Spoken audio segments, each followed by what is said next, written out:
Hi, Gillian. Hi there. I'm Eva. So we have a few people who are in the waiting room now, so I'll let them in 2 minutes, and then I have like a little intro thing that'll play for like the first 3 to 4 minutes. Awesome. And then you should be set to go.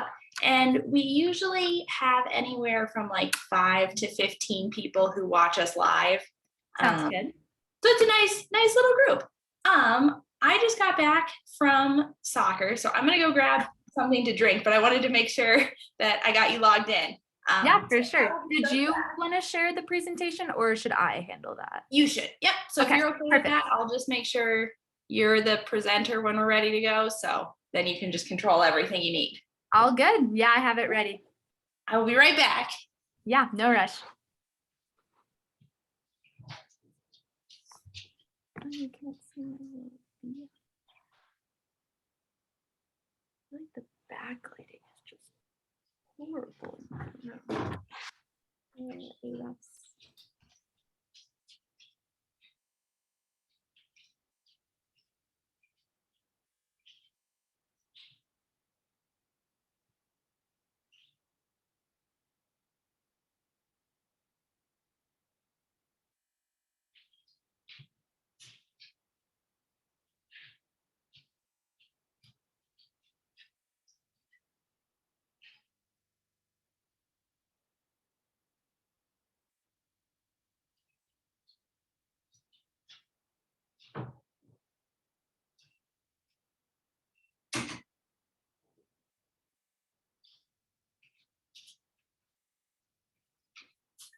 Okay.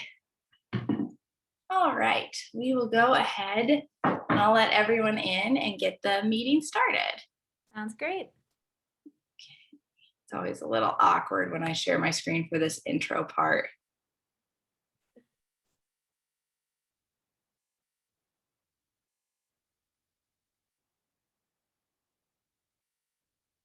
Okay.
a few people still joining us. I'm going to stop this music there.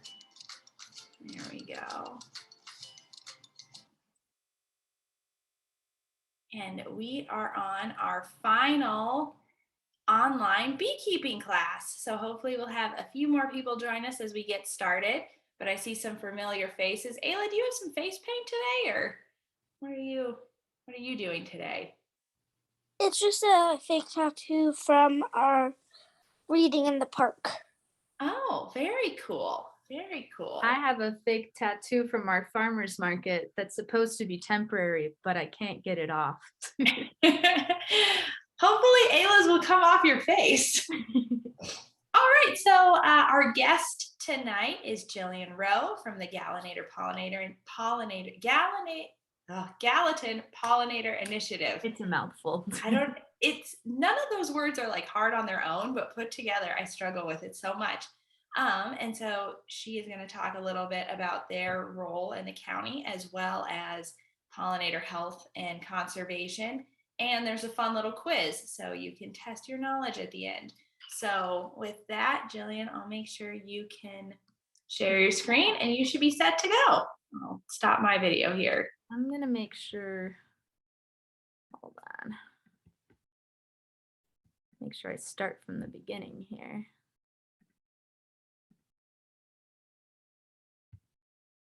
Okay, let me know if you guys can see my little bee presentation flying around. Yep, that looks good. Okay, perfect. So I know you guys have been learning a lot about bees and different pollinators through your 4-H beekeeping program, which I was super excited to hear was something that Montana is implementing. So my name is Gillian Rowe again, and I'm from the Gallatin Conservation District. Some people watching online this back might be from Gallatin County, but it is close to the Yellowstone area if you're not familiar. Oh, I didn't realize these little bees flew in. That was cute. Okay. So my name is Gillian Rowe, and I'm originally from Chicago, Illinois, so a far way from home right now, but I've always wanted to live out west, so I'm super excited to be here in Montana.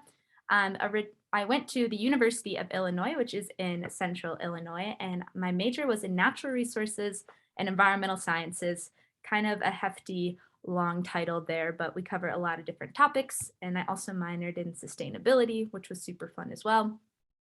Even longer of a title is my position that I have at the Gallatin Conservation District.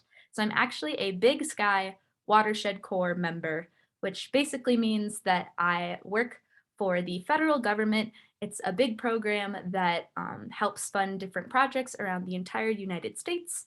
And Montana Conservation Corps is based here in Bozeman, and there's a ton of us all throughout the state. So even if you're not from Gallatin County, you may run into some people similar to me doing work at different conservation districts or other organizations in the area, which is kind of cool. And we always love meeting people, especially new kids. So feel free to say hi if you see any of us.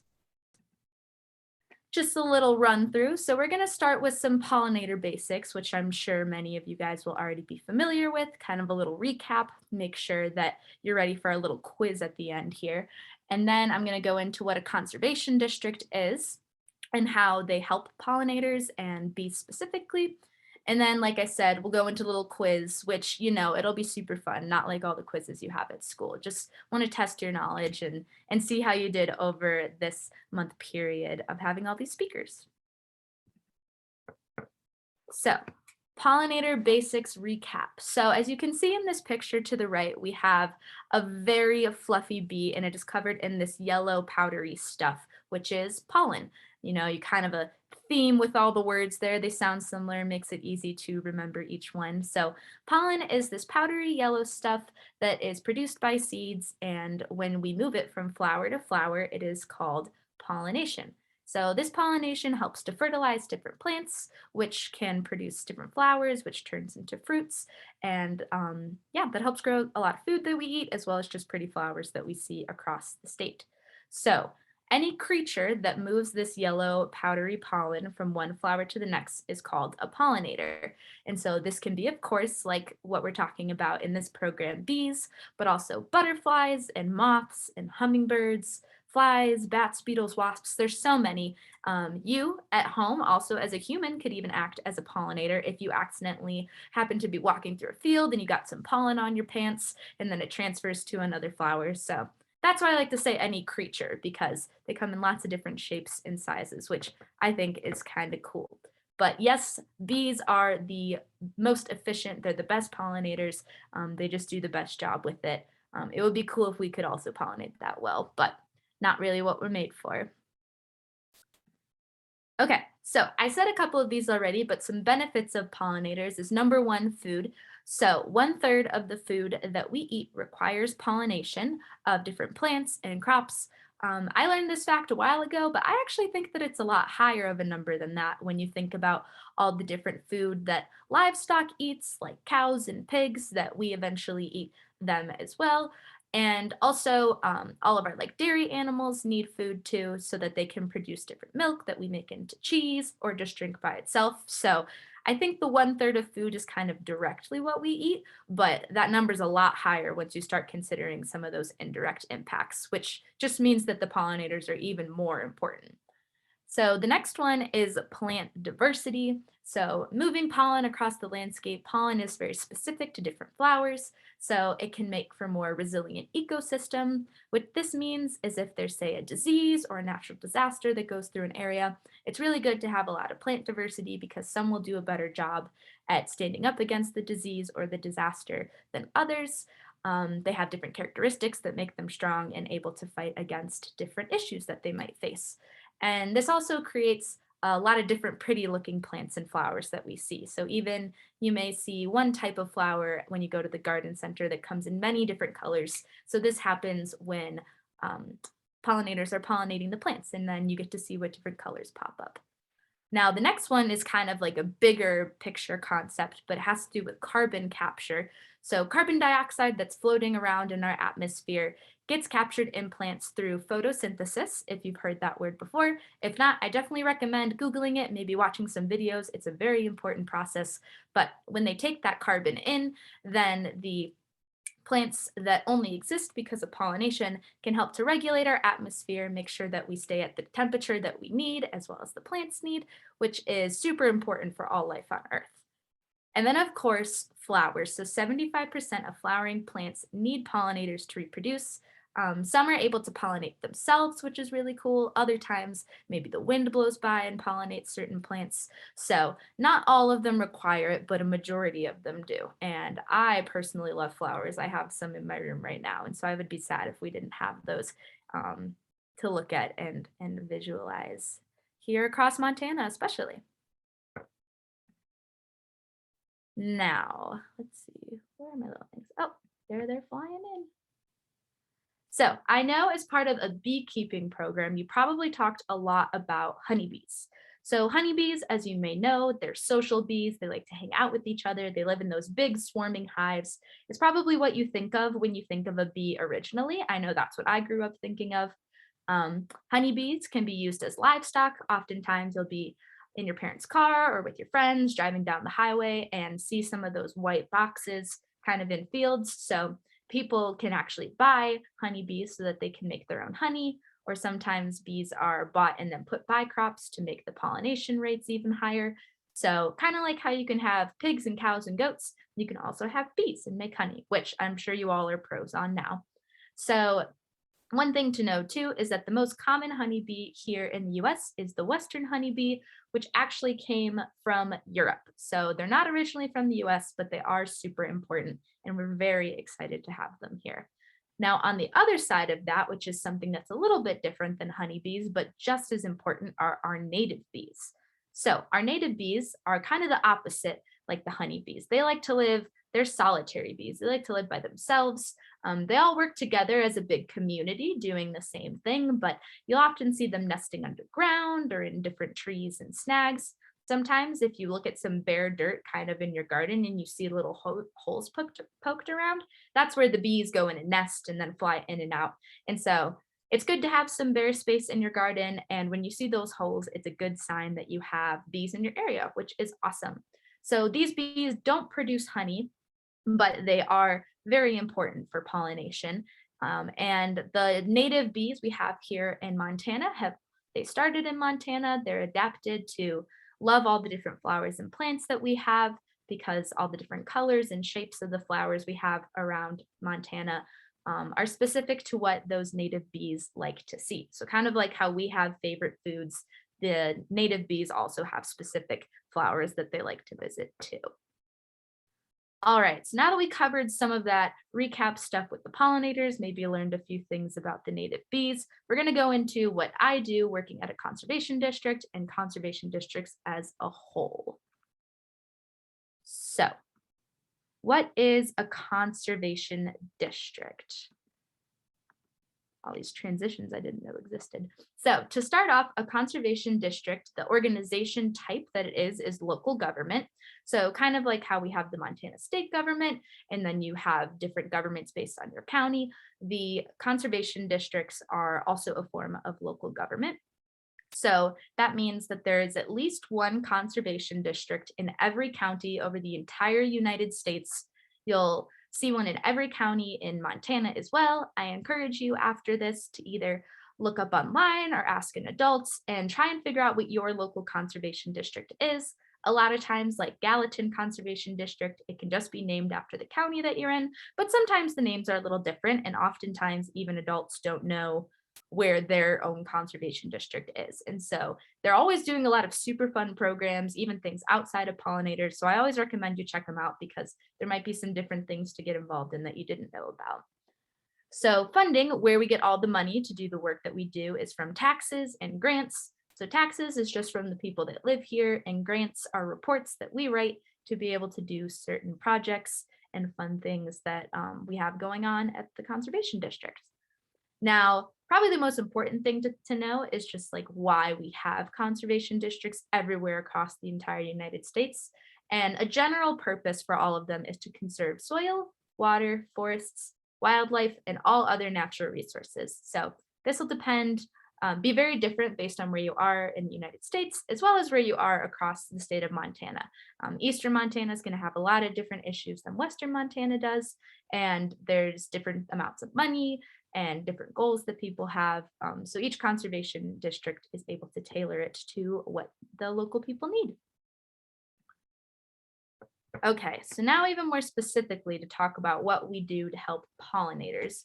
The number one thing I think that we do is education for kids, adults, landowners, and policymakers. So kind of like this presentation that I'm giving today, we work with a lot of other different partners and groups, as well as have people come to our office in Manhattan and put on presentations, or we table at farmers markets, put things on social media so that people can learn more about pollinators and what they can do to protect them, whether it's on their land or in their community.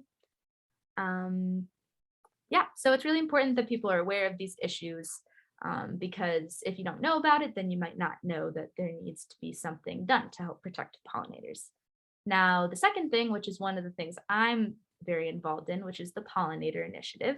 So this is a program that we have at the Conservation District where we give out free seed to create pollinator habitat all throughout the county. Like I said, a lot of you will live near your own conservation district, and many other conservation districts in Montana also host this program. So if you didn't know that already, you can definitely check with them and see, maybe get some free seed for your house, and you can start growing your own garden for pollinators, which is a really great way to learn, and it's also just super fun. So a cost share program is something that's a little harder to grasp, but it's basically just a way for us to give money to landowners so that they can do different environmentally friendly practices on their land that support lots of different things, but one of those things can be pollinators. So whether that's planting different trees and shrubs, and sometimes that stuff is expensive. So we're able to give them some money so that they're able to do the projects because we want to support them in making those decisions. And finally, one of the biggest things in conservation district world is collaboration. So kind of like how I'm collaborating tonight with 4-H, we work with a lot of other groups here in Gallatin County, as well as a lot of other conservation districts. So it's super helpful in being able to share resources and share ideas and work together on projects because we all have this common goal of helping the environment, and with this, helping pollinators too. All right, now I know I kind of buzzed through that really fast. I know we love all my bee puns, right? I think it is about time for our little quiz. Now, some of these may be things that I mentioned in the presentation. Other ones maybe you just learned throughout. But I think if you guys are able to, the easiest way to do it is just by either typing in the chat, or if you just want to keep track of the questions on your own, they're going to be true or false questions. So we can do that. And then I don't know if we want to do questions now or after, whatever is easiest. I can go with the flow on that. Let's go ahead and we'll do the quiz, and I'll try to keep an eye on the chat bar. So everybody get ready to type your answers in, or you can shout them out. And then after the quiz, let's do some question time. But that was fantastic. And I liked all your little animations and bee jokes. Oh, thank you. I didn't know. Yeah, I didn't. Sometimes there's more animations than you even expect to pop up. So pretty cute. But yeah, if you aren't able to type in the chat, I'll say when we're able to give our answers so that everyone has time to give their answers, as well as if people are watching this at home, they can kind of play along, even though it's not live. So I'll pop the question up there and then we'll give the answer and kind of explain why that is right. Okay, so the first true or false questions is honeybees are solitary bees. So you're going to tell me if this statement is either true or false. And we have a very cute picture of a bee to motivate us. Ooh, I see some answers coming in. I'm not gonna give up if it's right or wrong. I'll give another maybe 30 seconds. Okay, so we have some different answers. I like that. Create some good discussion. Maybe another couple seconds for anyone at home that's playing, not live. All right. So this is actually false. So we had one person that was right, which is great. But if you got it wrong, that's why we're doing this. We want to learn. So like I said, honeybees are social bees. And so these are the bees that work together in their hives, like you can see in the pictures to the right. In nature, I mean, that crazy amount of bees working together in the hive on the top picture, as well as livestock when they're in the kind of pre-made bee boxes that we have for them.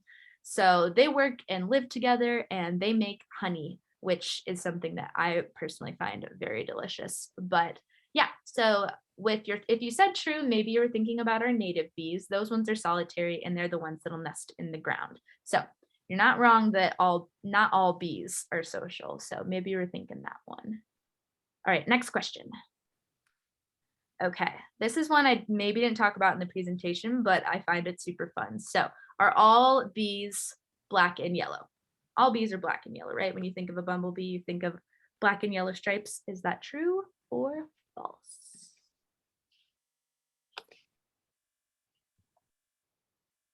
Okay, have some common answers coming through. And make sure you can put whatever answer you want in the chat, even if it's different than what someone else said. No judgment here. Okay, I think everyone we have here online answered. Give it another second. All right, well, you are all superstars, and the answer is false. So this is something I didn't know when I was your age, is that bees can come in many different colors. So some of my favorite are these sweat bees that come in really bright greens and blues. And so sometimes you might look at something and you might not even know it's a bee because we typically can think that it's just black and yellow. But yeah, so see, these are some really cool pictures of different bees in different colors. And I think they might even come in different colors across the state, but these are some of our native sweat bees that we have here in Montana. So keep an eye out for those because you can see the cool colors even with your own eyes when you see them in person. All right, next question. True or false, the only thing bees collect from flowers is pollen? Remember, the pollen that we talked about earlier is this yellow fluffy stuff covering the bee's body. The only thing bees collect is pollen.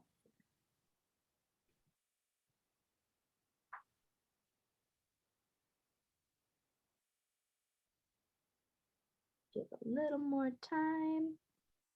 This one can be a tricky one.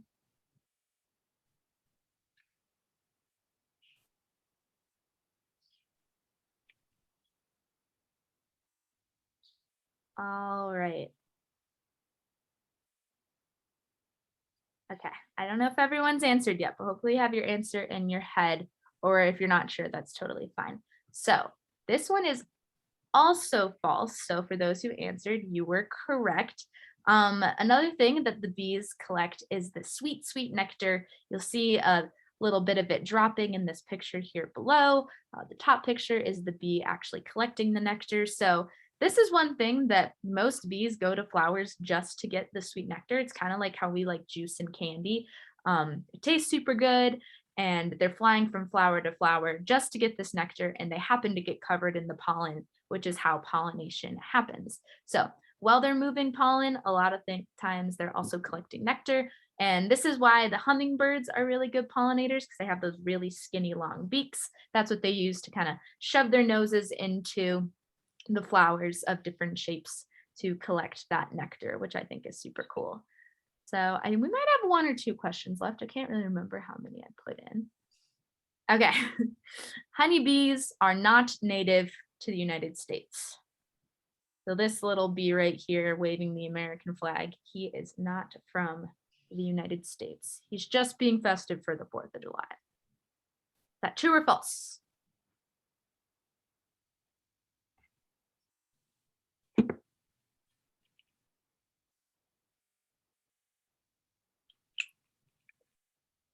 Ooh, okay, you guys are speedy on that one.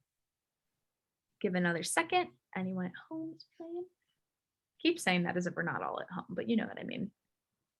All right, true. So the honeybees that we have here in the United States are from across the pond in Europe, but actually when I was looking up more information for this presentation, honeybees come from all over the world, and so not all of them are from Europe, but most of the ones that we see here are. So like this little British looking bee I have here, that's what most of our bees are like here in the United States.